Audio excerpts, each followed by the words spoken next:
Alright, so apparently this needs talked about. Hello, my lovely inkbots, and welcome back to my channel, or if you're new here, hi, my name is Ash, and I'm a writer and a VTuber, among other things, and I am back with another trans-related video. I wasn't sure how many of these I would make, but you guys really seem to like them. I actually gained so many subscribers from the last one that I'm pretty sure that most of my audience now is fellow trans people, so welcome. I'm so glad to have you guys here. And so I decided that I would make more of these, and I specifically want to make the kind of videos that address or answer questions that I had when I was initially questioning, or, you know, I just think they'd be really helpful to people who are where I was at a few years ago. And so I've started to come up with a list, and I'm adding to it as I remember things, but this topic specifically seemed like something I needed to talk about for two reasons.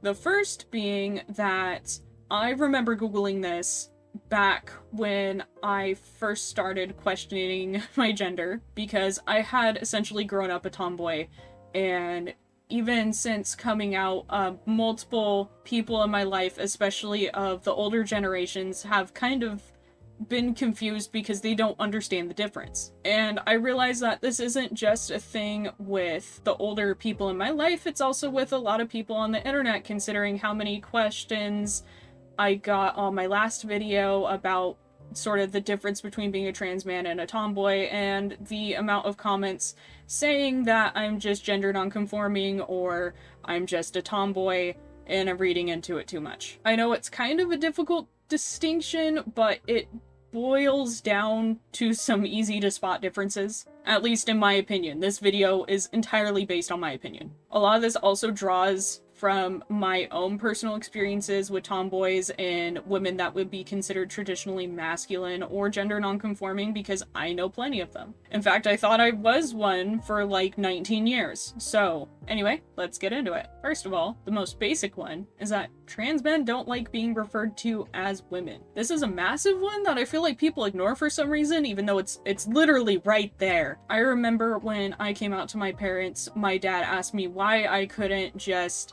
be a tomboy, and I pointed out to him that I didn't want to be referred to femininely. From my experience with coming out to different groups of people in my life, I've noticed that it is very common for them to focus on what they see you as versus how you would like to be seen and who you're telling them you are. And I know that there are some tomboys or gender nonconforming women out there who will go by things like masculine family titles. For example, I have an aunt who I call my uncle because she's a very butch lesbian. But with that being said, she uses feminine pronouns and doesn't want to be a man. On the other hand, to my niece and my nephews, I am Uncle Ash. But I'm not referred to by feminine pronouns because they make my skin crawl, as does my full first name because it's a very feminine name.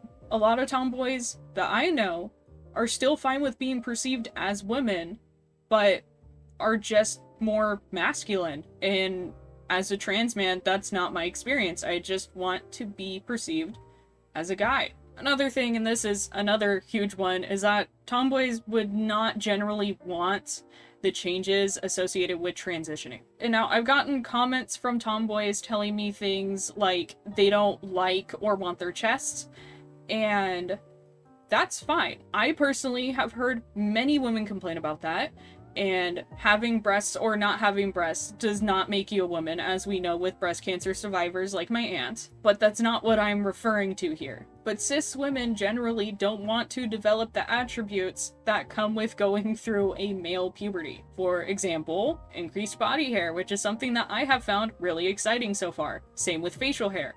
I've been around incredibly masculine women and very gender nonconforming women, and none of them have wanted something like that. On the other hand, I do. When I see a new hair on my upper lip or my chin, I actually get super excited. Also, I have not seen a tomboy who genuinely wants to change their genitals. Not saying that you have to want to change that to be trans or to be transmasc, but I'm saying if I had the option to change that without the expenses, the lengthy recovery, or the potential complications, I would. As a side note though, I have heard women talk about the advantage of having that sort of plumbing, being that you can pee standing up, but I think everyone wants this power. That's not really, that's different from the reasons why a trans man might want that kind of equipment, if you catch my drift. Anyway, that's all I've really got to say. I'm thinking this will probably be a really short video, but I hope that somebody finds it helpful nonetheless.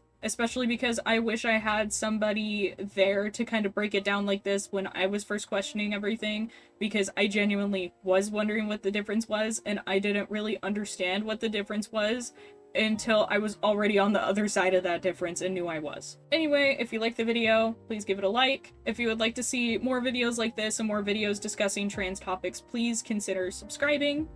I am hoping to hit about 500 subscribers by the end of the year. I didn't think it was possible until I uploaded my last trans-related video and saw how that did. So you guys have already totally changed my perspective on what is possible, and I'm very thankful for it. Also, if you are a trans person who grew up very gender non-conforming, or, you know, you were a transmasc person who grew up as a tomboy like me, or if you are a trans femme person who grew up being a more feminine kid, let me know what that experience was like. I love hearing and reading about your guys' experiences. I tend to have a lot in common with all of you guys, and I really like the whole storytelling thing we've got going on in my comment sections recently. It's been really, really cool. Anyway, I hope you have a wonderful day. Bye!